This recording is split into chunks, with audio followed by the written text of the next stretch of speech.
Hey everyone, today I'm reviewing Coola Sunless Tan Dry Oil Mist.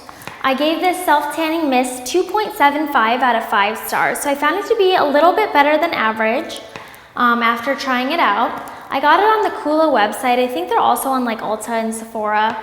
This bottle is 3.4 ounces and it's $46, so that's so expensive. It's over $13.50 per ounce. Definitely one of the most expensive self-tanners out there, and I don't know that the high price tag completely justifies this product. So this is a mist, it's an oil, so it kind of has the consistency of a liquid like water, and it comes out clear, so it doesn't have any guide in it at all.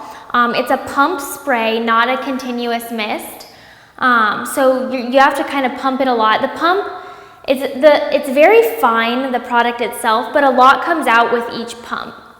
The smell of this I really enjoyed. It's light and it's fruity. It's not overpowering at all. It's a very light scent, but although it was fruity and I like the smell, I could still smell a hint of DHA in it.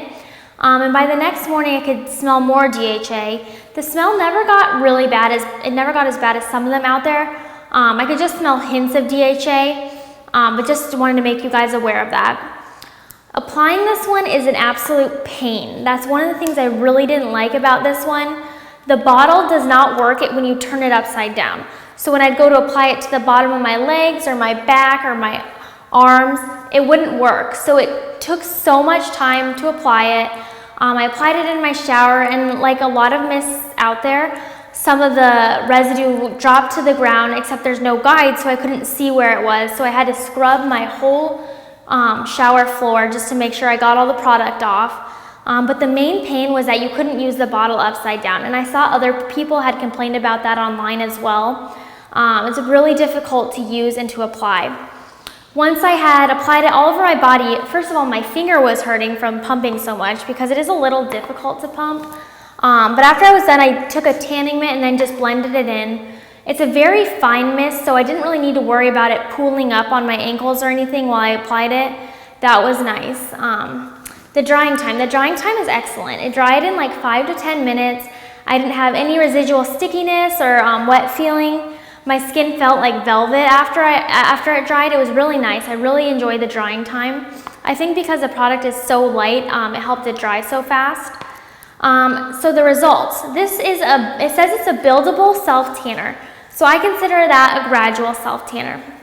After my first application, I had a light to medium tan, but my tan did have some patchiness to it. And I think that came with the difficultness in applying it. So it was, like I mentioned, it was difficult to apply, and I think that caused my tan to be uneven.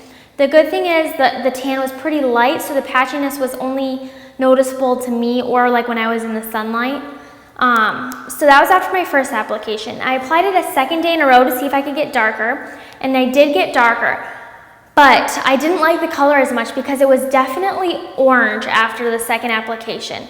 So I know you guys never hear me say this because I always like to be darker, but with this one, less is actually more. I liked my tan more after the first application than after the second one.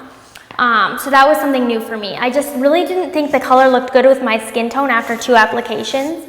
It might work better for those of you with like olive or darker skin tones, but for me it was noticeably orange after my second application. This tan lasted about 2 to 3 days, which isn't like that great, but I do like that this company is realistic. On their bottle they say your tan can last up to 3 days. They're not over-promising and saying your tan will last 2 weeks like some companies out there. So you'll definitely need to apply this one a few days a week in order to maintain your tan. This one also has some good essential oils in it. I really like the ingredients. It's 70% organic, and it just has some really good ingredients in it for your skin. Men, I don't know that you necessarily like this one. It produces an okay color after 1 application, but it's just such a pain to apply. So expensive. I think that you probably could find better self-tanners for yourself out there. So overall, I ended up giving this self-tanner 2.75 out of 5 stars. And for more information on this self-tanner and many others, please visit us online at SelfTanning.com and on Facebook and Twitter.